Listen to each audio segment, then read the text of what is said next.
the principal difference between a drug like Baxdrostat, which is called an aldosterone synthase inhibitor, or an ASI for short, is that it blocks the production of aldosterone from the adrenal gland. So when you measure the aldosterone levels in the blood, and it's said both ways, so I will shift from my endocrine hat to my nephrology hat with aldosterone or aldosterone. So when you measure the levels of aldosterone in the blood after you use a drug like Baxdrostat, they're about 70 to 75% lower than they were at baseline. When you use a drug that blocks the mineralocorticoid, and aldosterone is a mineralocorticoid, when you use a drug that blocks the mineralocorticoid receptor, an MR antagonist, or an MRA for short, it doesn't lower the amount of aldosterone. It simply blocks its ability to bind to a receptor and execute the actions that aldosterone is responsible for.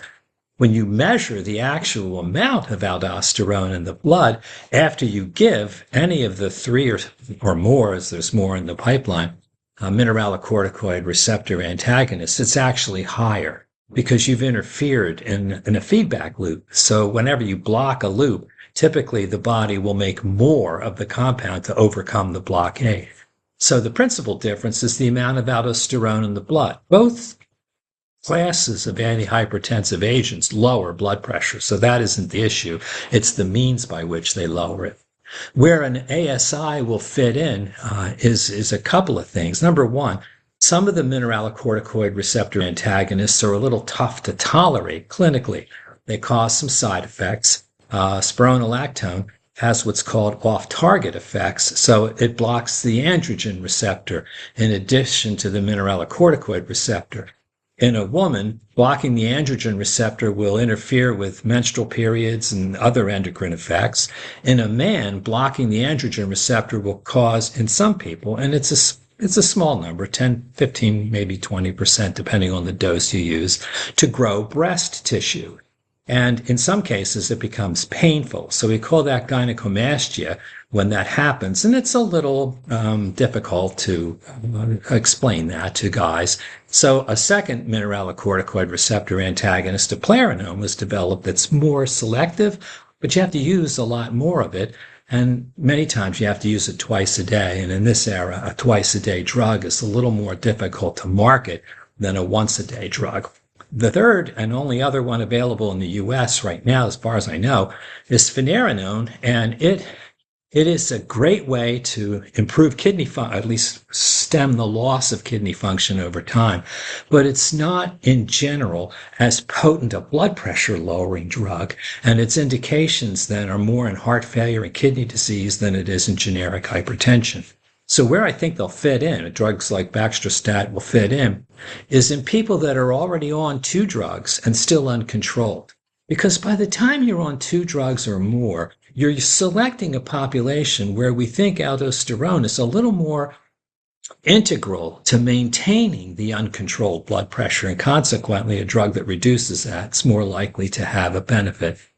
And the ASIs in general are well tolerated in terms of physical complaints. You don't see a lot of things besides some dizziness and occasionally some muscle cramps, but you don't have the off-target effects, the endocrine effects that some of the MRAs have. Over.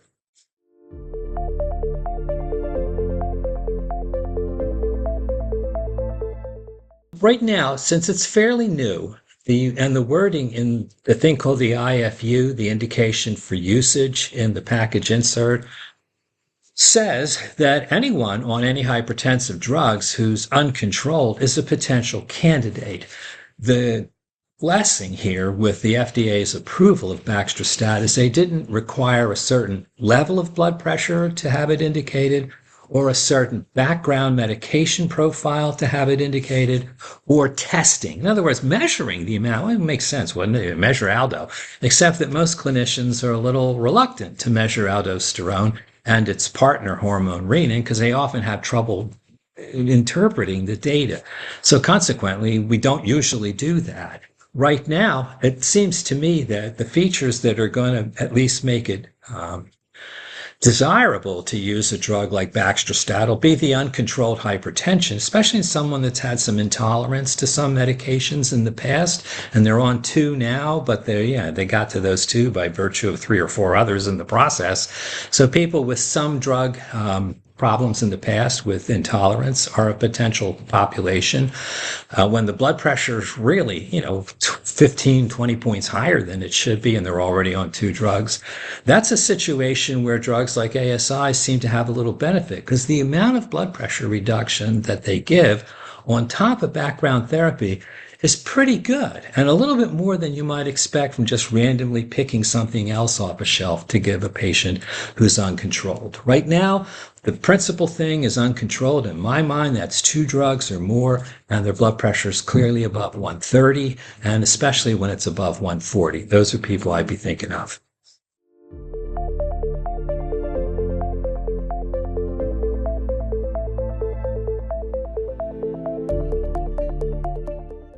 Good question.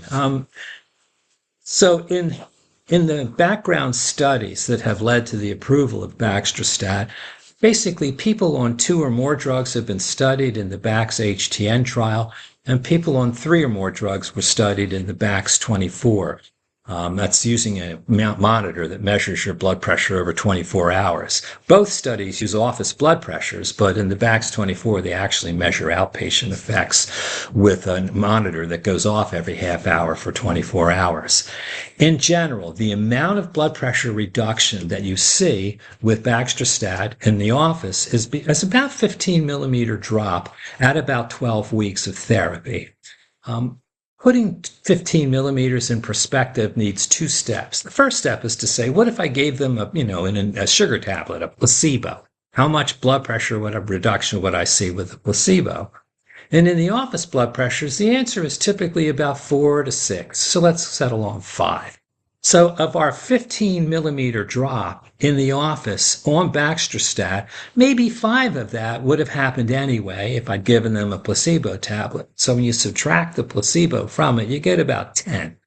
With 10 millimeters, how clinically significant is that for heart disease and kidney disease progression and that kind of thing? And to answer that, you use what's called the 2-4 rule.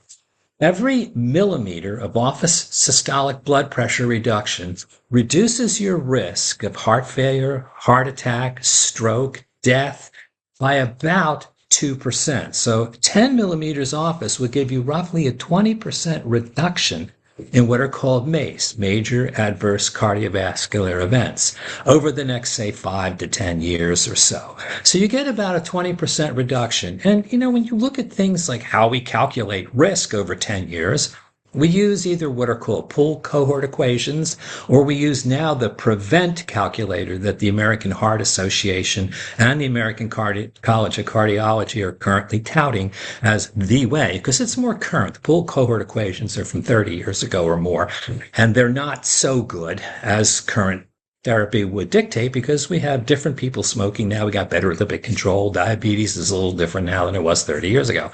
So the PREVENT would say anything above 7.5% is high risk. So when you have something that can drop at 20% over time, that's pretty good news. So the amount of reduction you see with Baxdrostat in the office in both studies had about a 10 millimeter office systolic blood pressure reduction, could be expected to reduce your heart attack and heart failure and stroke and kidney disease progression risk by about 20%. We know less about the kidney disease progression than we do about the other things because kidney disease progression is a bit of a weird beast. It involves more than just blood pressure control. So maybe an interview for another day, Rob, we could talk more about that. But that's the general feeling here. 1 millimeter drop, 2% reduction.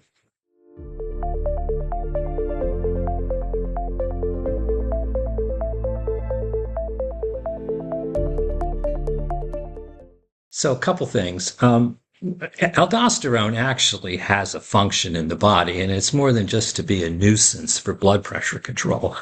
Aldosterone is important in potassium metabolism, and in a diet that's enriched with potassium and low in salt, you need some aldosterone to help further that out in the urine and the stool, because both pathways, the colon and the kidney, are means by which potassium exits the body. So you need a little bit of aldosterone to keep you from having high potassium.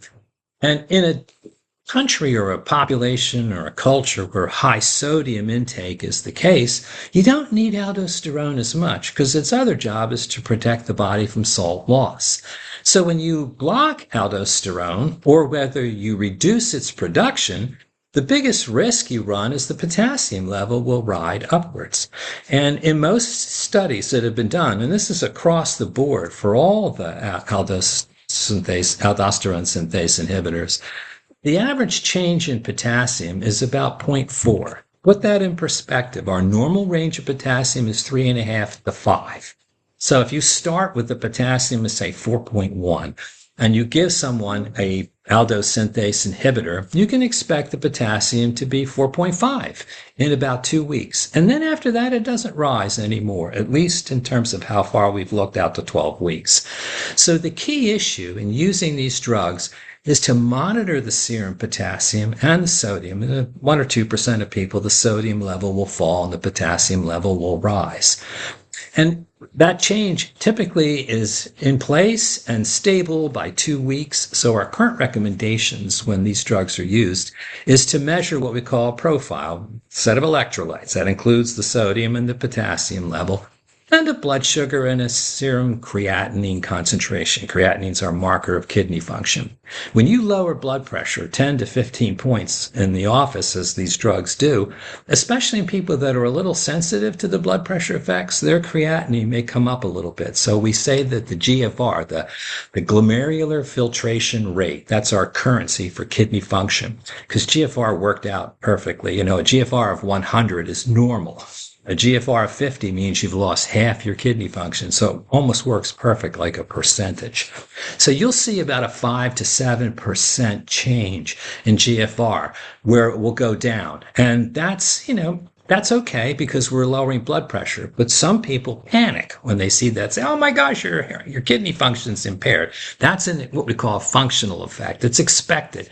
When you push less hard, you get less effect downwind. So when you're relieving the kidney of some of this urge to filter excessively with a drug like Baxdrostat, it says thank you, and it breathes a little easier, and the amount of filtration tends to fall.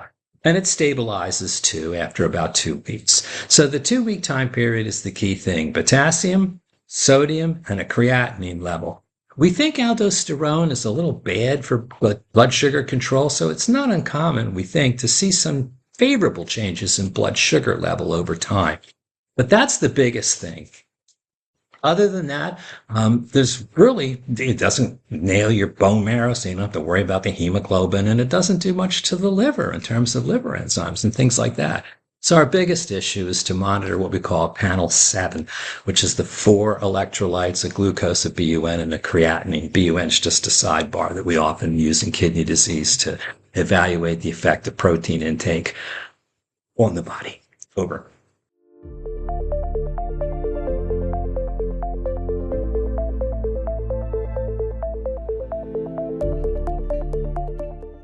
I think the answer to that question is anybody's crystal ball is as good as anybody else's crystal ball. The things that will drive the potential uptake of a drug, a new class of drugs like aldosterone synthase inhibitors, will be the cost, for one thing. Not everybody can afford a very expensive drug if it comes across as very expensive. Secondly, you've got other players in the sandbox that are also, lining up to be potential tools in managing drug-resistant hypertension, which we typically define as 3 or more antihypertensive drugs, where we think they're taking them and we know their blood pressure is high outside the office, and they're above the 130 that we currently use as our monitor or our icon of control. So we have renal denervation, which is making it a headway in resistant hypertension. The beauty of that is it's one time and done. Doesn't work in everybody, but it works in a lot of people. And it gives you about a similar degree of blood pressure reduction, somewhere in the range of 14 or 15 millimeters at a 2 or 3 year time point post denervation. And it has a little bit of a gradually getting better effect over time. So what you see at 6 months is not as good as what you see at a year, 2 years, and 3 years. So we got renal denervation out there. We have an endothelin antagonist in resistant hypertension called aprocitentan or Trivio. Not much usage right now, and so I don't expect that to be a major competitor as things stand. And the other thing, Rob, is that there are at least four more agents in the aldosynthase inhibitor class. And once the class starts to get a little crowded, it's good for usage because it's competition.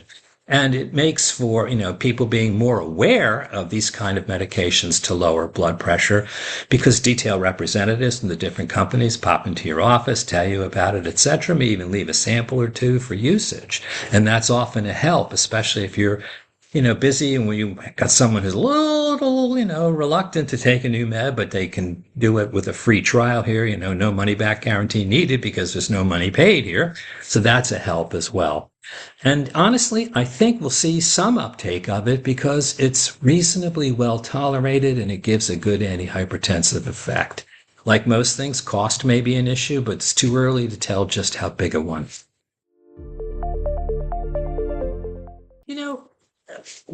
I remember 1981. So why 1981? In 1981, captopril first came into clinical usage. Captopril was a new class of antihypertensive drug, and they were called ACE inhibitors. And at first, we used captopril only in the worst possible scenarios, people with blood pressures of 180 on 5 drugs, that kind of thing. And because captopril was a potent drug, we often saw pressures come rocketing down about an hour to an hour and a half after the first dose. So it got a bad rap for a while as a very potent but dangerous kind of drug. And it took a little while until it became like first-line therapy and all the worry kind of crept into the woodwork. With aldosynthase inhibitors, the biggest worry we're going to face and the hand-holding that will be necessary in the early phase of its usage will be the concern over potassium. But if you measure it at the 2-week time point, and if you're careful not to give the drug to people whose potassium is already 0.1 less than the upper limit of normal, say 4.9, I think you're less likely to get in trouble. So where I think it's going to fit, I've already said, and I think that I believe that, once we are more comfortable with it, see a couple cases where it works reasonably well, and be more comfortable with the safety of the drug, which is you only see that when many thousands of patients have been treated, not the hundreds that we currently are, 1,000 or so that we're currently looking at.